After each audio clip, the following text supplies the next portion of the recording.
Dear student, आपका बहुत बहुत स्वागत है। आप देख रहे हैं मास्टर साहब और हमारा नाम है आयुष। तो स्टूडेंट, आज का जो वीडियो है आप सभी क्लास 10 संस्कृत बोर्ड परीक्षा देने वाले स्टूडेंट के लिए बहुत ही ज्यादा जरूरी होने वाला है, क्योंकि आज के इस वीडियो में हम लोग जिस टॉपिक को बात करने वाले हैं, जिस टॉपिक के बारे में बात करने वाले हैं, उस टॉपिक का नाम है एनसीईआरटी को ब्लाइंडली फॉलो नहीं करना है। ठीक है, हर सब्जेक्ट में यही होता है। संस्कृत में क्यों नहीं करना है इसके बारे में डिटेल आपको बताने वाले हैं, और किसको फॉलो करना है उसके बारे में भी आपको बताने वाले हैं। अब जैसा कि आप जानते हैं कि दिसंबर का महीना अब स्टार्ट होने वाला है, या हो सकता है ये वीडियो आप देख रहे हो तो दिसंबर स्टार्ट भी हो गया हो, यानी कि अब हम लोगों के पास बहुत ही कम समय बच गया है अपनी परीक्षाओं के लिए अपनी तैयारी को मजबूत करने का। ठीक है, बहुत कम समय। अब जो है लगभग सभी बच्चे सीरियस हो रहे हैं, और जब सीरियसनेस आ रहा है तो बच्चे लोग एक और चीज पे सीरियस हो रहे हैं कि भाई संस्कृत सब्जेक्ट की वजह से कहीं नंबर ना मेरा लूज हो जाए, लूज मोशन हो जाए, ऐसा ना हो नंबर संस्कृत में आए, इसके लिए चलो संस्कृत भी पढ़ते हैं। अब जो पुराने बच्चे हैं, जो प्रैक्टिस स्टार्टिंग से बनाए हुए हैं, जिनके भैया दीदी पढ़े हैं, सब अनुभव उनको दे रहे हैं, तो उनका तो जय जय। जो नए बच्चे हैं, जो अचानक अभी क्लास 10th के तैयारी को स्टार्ट करने की सोच रहे हैं, और वो एक बुक फॉलो करने का सोच रहे हैं जिसका नाम है एनसीईआरटी। उनको लग रहा है कि हम जैसे संधि है, हमने संधि पढ़ा और हम संधि पढ़ के एनसीईआरटी के सारे क्वेश्चन कर लेंगे और बोर्ड एग्जाम में हमारा फुल मार्क्स संधि में आ जाएगा। हम समास पढ़ेंगे, एनसीईआरटी के सारे समास कर लेंगे, हम प्रत्यय पढ़ेंगे, एनसीईआरटी के सारे प्रत्यय कर लेंगे, जय जय हो जाएगा, मजा आ जाएगा, पतली बुक है, एकदम खत्म कर देंगे, यहां पर एकदम रंगदारी कर देंगे। लेकिन ऐसा नहीं होगा। संस्कृत में क्या होता है, 80 नंबर के सिलेबस में एनसीईआरटी के क्वेश्चन 10 से 12 नंबर के ही आपको मिलते हैं। 10 नंबर भी बहुत हो गया। अब जैसे हमने ये बोला, आपने कहा अरे दादा ऐसा होता है। हाँ, आप खुद पता कर सकते हैं। अब देखिए, आपको हम वो सबूत भी दिखाएंगे, चिंता नहीं कीजिए। एनसीईआरटी तो सेमूसी वाले भाइयों का है। जो हमारे मनिका वाले भाई बहन हैं, उनका सीबीएसई खुद का पब्लिकेशन से बुक प्रिंट करती है, सीबीएसई पब्लिकेशन होता है उनका, वो भी समझिए कि एनसीईआरटी ही है। तो दोनों बुक की सेम कहानी, दोनों की सेम कहानी। आप सीबीएसई के वेबसाइट पे जाइए। आप अगर मनिका वाले हैं तो संस्कृत कम्युनिकेटिव पीवाईक्यू डाउनलोड कीजिएगा, हम टेलीग्राम में दे देंगे। आप सेमूसी वाले हैं तो संस्कृत का सीधा पेपर डाउनलोड कीजिएगा। और जैसे मान लीजिए आप संधि का डाउनलोड किए, संधि का ये क्वेश्चन आपके सामने है, और देखिए कि इस संधि में से आपके कितने क्वेश्चन एनसीईआरटी में से मिल रहे हैं। हो सकता है आपका 5 में से 1 क्वेश्चन मिल जाए, वो भी बहुत है। हर साल की यही कहानी। आप अपना समास का डाउनलोड कीजिए क्वेश्चन, आप देखिए समास के क्वेश्चन कितने एनसीईआरटी में मिल रहे हैं। मिलेंगे भी नहीं, 1 मिल जाए वही बहुत है। आप जो हैं, जो मनिका वाले हैं, वो भी डाउनलोड करें, सेमूसी वाले भी डाउनलोड करें। आप जैसे यहां पर हम मनिका का एक प्रत्यय का लगाए हैं, आप प्रत्यय का क्वेश्चन ये देख लीजिए मनिका वालों, और वो जो सीबीएसई पब्लिकेशन का बुक है उसमें से देखिए कितना क्वेश्चन मैच किया है। नहीं मैच करेगा। तो चाहे मनिका के लिए जो सीबीएसई पब्लिकेशन का बुक है, चाहे सेमूसी के लिए जो एनसीईआरटी है, दोनों को एनसीईआरटी ही बोलेंगे। एनसीईआरटी में से क्वेश्चन कितने आ रहे हैं, 10 से 12 नंबर के क्वेश्चन आ रहे हैं। यानी जो भी बच्चा इस बुक को ब्लाइंडली फॉलो करके जाएगा कि भाई इसी से बेड़ा पार हो जाएगा, नहीं होगा। आपका नैया वहीं पे डूब जाएगा, नैया का कोई नहीं रहेगा खेवैया। अब आप कहेंगे कि सर सभी टीचर क्यों बोलते हैं कि एनसीईआरटी को फॉलो करो, एनसीईआरटी को फॉलो करो। सर आप भी बोलते हैं, बिल्कुल, लेकिन हमने ये कभी नहीं कहा है कि एनसीईआरटी को ही आप ब्लाइंडली फॉलो कीजिए। हमने बोला है कि एनसीईआरटी को बेस बना के अपने एग्जाम की तैयारी करनी है। वो बेस है, ठीक है। बेबी को बेस पसंद है और सीबीएसई को एनसीईआरटी पसंद नहीं है, एनसीईआरटी का बेस पसंद है। अब बेस क्या है समझिए ध्यान से। जैसे संधि का है, अब जैसे समझिए ध्यान से, हमने एक टॉपिक लिया संधि, संधि का हमने बढ़िया ढंग से क्लास कर लिया। अब हमने संधि का क्लास कर लिया, आप देखिए एनसीईआरटी के सारे क्वेश्चनों को बना के, संधि का क्वेश्चन बोर्ड एग्जाम में नहीं आता है सेम टू सेम। तो सर कैसे करना होगा? संधि का क्वेश्चन कहां से आता है?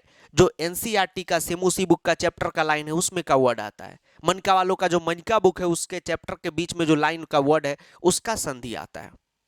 ठीक, तो कम से कम मिनिमम हम लोगों को क्या करना है? क्वेश्चन बैंक को बना के जाना होगा, क्योंकि क्वेश्चन बैंक जो बनता है वो पूरा क्या बनता है? बेस, एनसीईआरटी के बेस को बनाकर बनाया जाता है। जैसे संस्कृत का मास्टर साहब वाला क्वेश्चन बैंक आप देखते हैं हर साल धमाका होता है, 60 से 65 नंबर का सवाल तो हूबहू उससे सेम टू सेम आता है। आप किसी भी सीनियर भैया दीदी से पूछ लीजिएगा, आपको दिखा भी देंगे बुक, अभी यहाँ पर लाते हैं, भैया ला रहे तो दिखा देते हैं। अब जैसे उसी बुक की अगर बात हमने की, अब उस बुक में क्या है, जैसे हम समास टॉपिक है, तो अब समास का क्या है? समास का जितना भी क्वेश्चन बोर्ड सोच सकता है वो बना के उसमें हमने सेट कर दिया। इसका मतलब क्या, आप उस बुक को एक बार बना लीजिएगा तो आपका काम हो गया।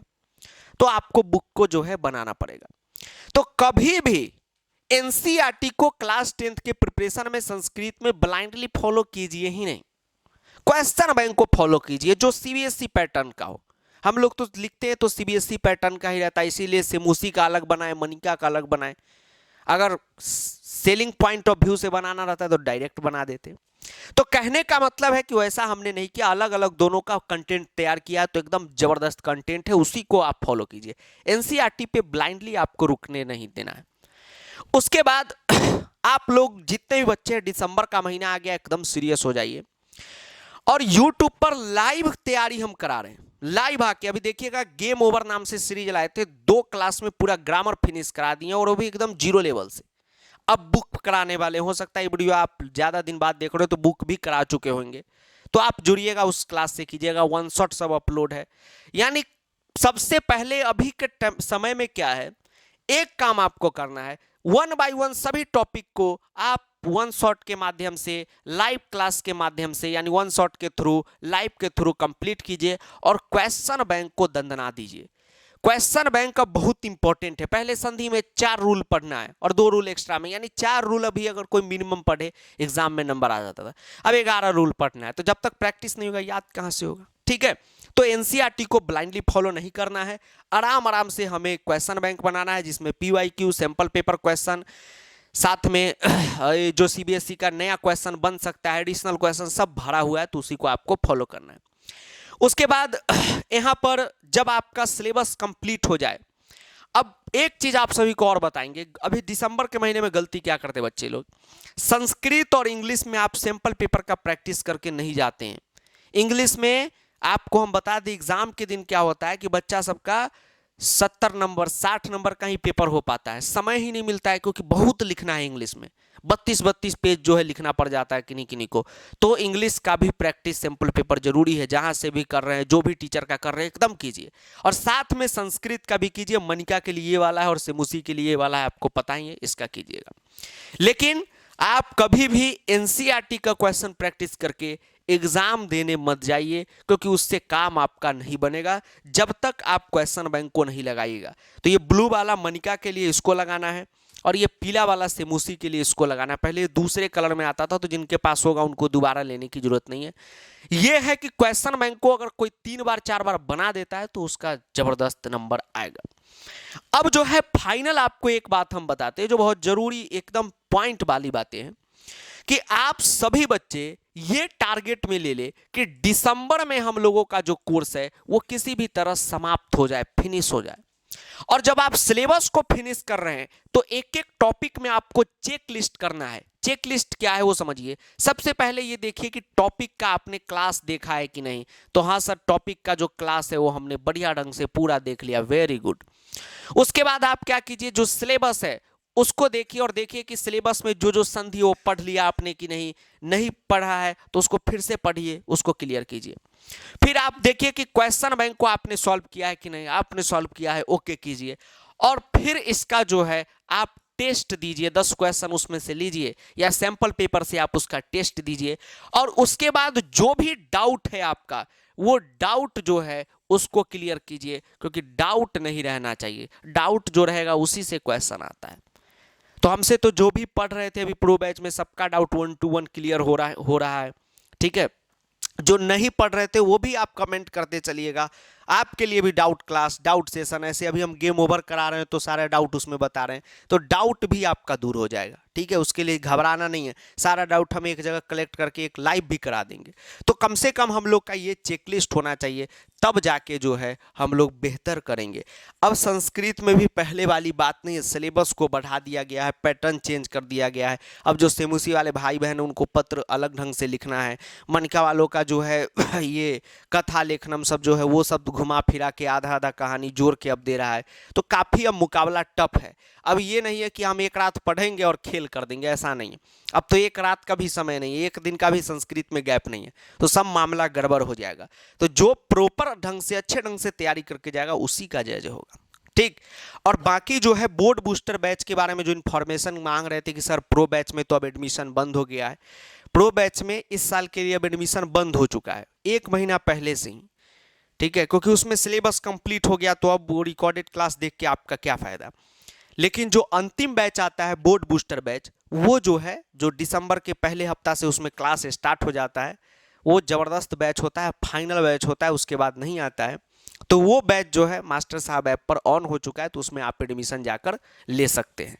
उसमें भी सीट लिमिटेड है, तो देख लीजिएगा, एडमिशन अगर ऑन हो तो आप एडमिशन जुलूल जुलूल उसमें लीजिएगा और लाइव हमारे साथ पढ़िएगा, सब कुछ आपका दोबारा से कंप्लीट करा देंगे, आपको कोई चिंता करने की जरूरत नहीं है। बाकी अभी जो गेम ओवर सेशन चल रहा है जिसमें लाइव सब कुछ कंप्लीट करा रहे हैं, उसको एकदम अटेंड कीजिए। 2 क्लास हो चुका है, 2 और होने वाला है।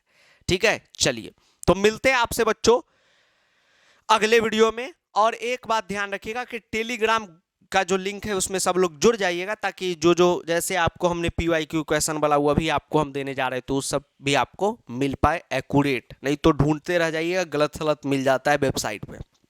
ठीक है, तो चलिए मिलते हैं आपसे अगले वीडियो में, तब तक के लिए जय हिंद, वंदे मातरम, आदाब, नमस्कार, सत श्री अकाल, प्रणाम, धन्यवाद। वीडियो को दोस्तों के साथ शेयर करना है और बाबू सोना के साथ भी शेयर करना है। Thank you.